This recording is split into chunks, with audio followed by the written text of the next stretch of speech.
अगर बहू अच्छी हो तो बेटे की ज़रूरत नहीं पड़ती।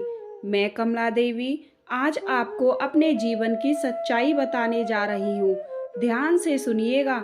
मैं ईश्वर से प्रार्थना करती हूँ कि आपके साथ ऐसा कभी ना हो।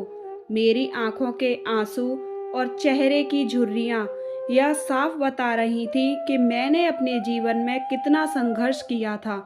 मेरे पति की मृत्यु के बाद मैं बहुत अकेली पड़ गई थी। शादी के कुछ ही सालों बाद मेरे पति की मृत्यु हो गई थी। मेरी माँ ने हमेशा से मुझे एक बात समझाई थी, बेटा तुम्हें जिंदगी में कितना भी दुख क्यों ना मिले, पर तुम अपने मायके लौट कर मत आना। कोई ना कोई दिन ऐसा जरूर आएगा कि तुम्हारी जिंदगी में खुशियां भी होंगी। माँ की बातों को ध्यान में रखते हुए मैं अपने मायके नहीं लौटी। ससुराल वालों ने भी साथ छोड़ दिया था। मैं पास के घरों में काम करने जाती थी।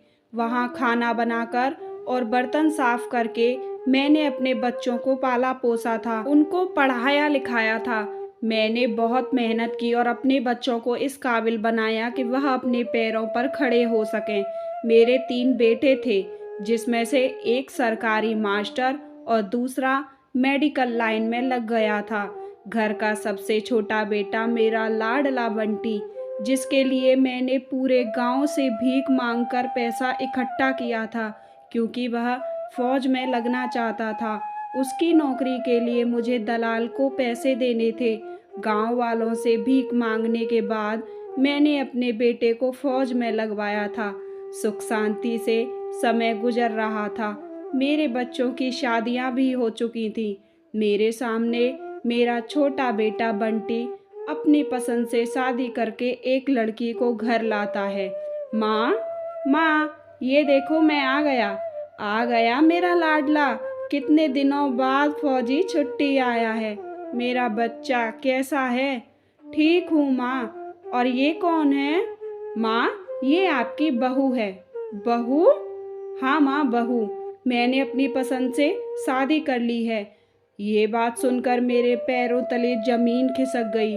बंटी, जिस पाँव तू घर के अंदर घुसा है उसी पाँव बाहर लौट जा। कभी भी मेरी आंखों के सामने मत आना। मेरे लिए आज से तू मर चुका है। मैं तेरी शक्ल भी नहीं देखना चाहती। तूने मुझे समाज में मुंह दिखाने लायक नहीं छोड़ा। निकल जा यहाँ से।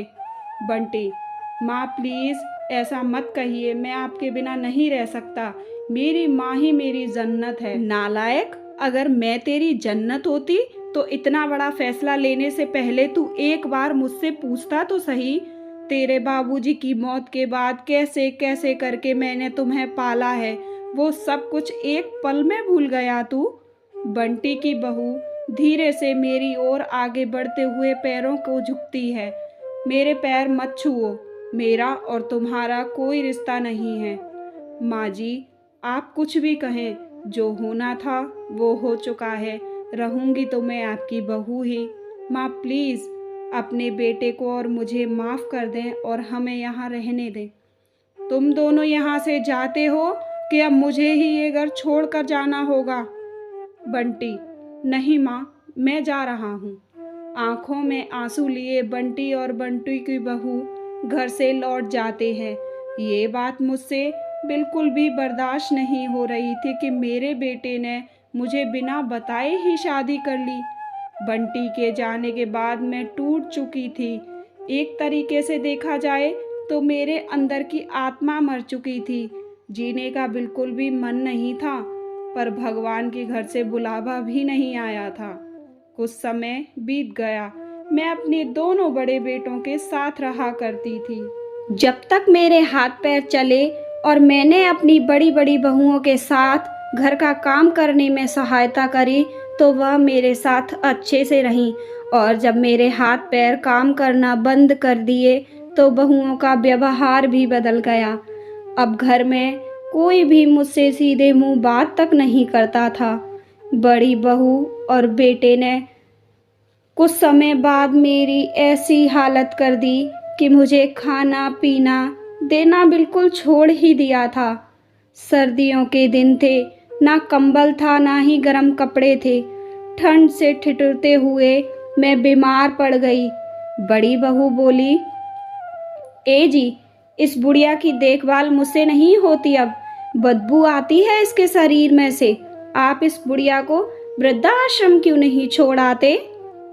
कविता, तुम चिंता मत करो, मैं कोई न कोई इंतज़ाम कर देता हूँ। 2-3 दिन बाद ही मेरा बड़ा बेटा मुझे वृद्धाश्रम छोड़ आया। मेरे आंसू रुकने का नाम नहीं ले रहे थे। ईश्वर से प्रार्थना कर रही थी कि मुझे अपने पास बुला ले। बहुत दुखी थी मैं। वृद्धाश्रम जाने के बाद समय गुजर रहा था। मर मर के जी रही थी मैं। एक दिन अचानक से बंटी की बहू वृद्धाश्रम में मेरे सामने आती है।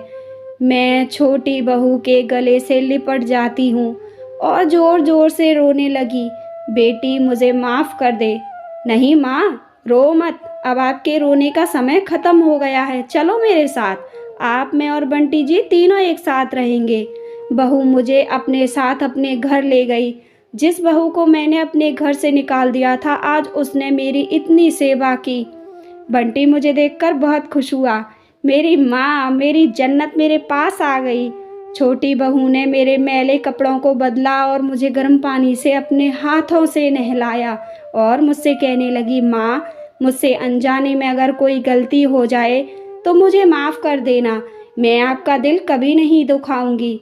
मुझे बहू की सारी बातें सुनकर बस एक ही बात याद आ रही थी, मेरी माँ की कही हुई बात, बेटी, एक न एक दिन तेरी जिंदगी में खुशियाँ ज़रूर आएंगी।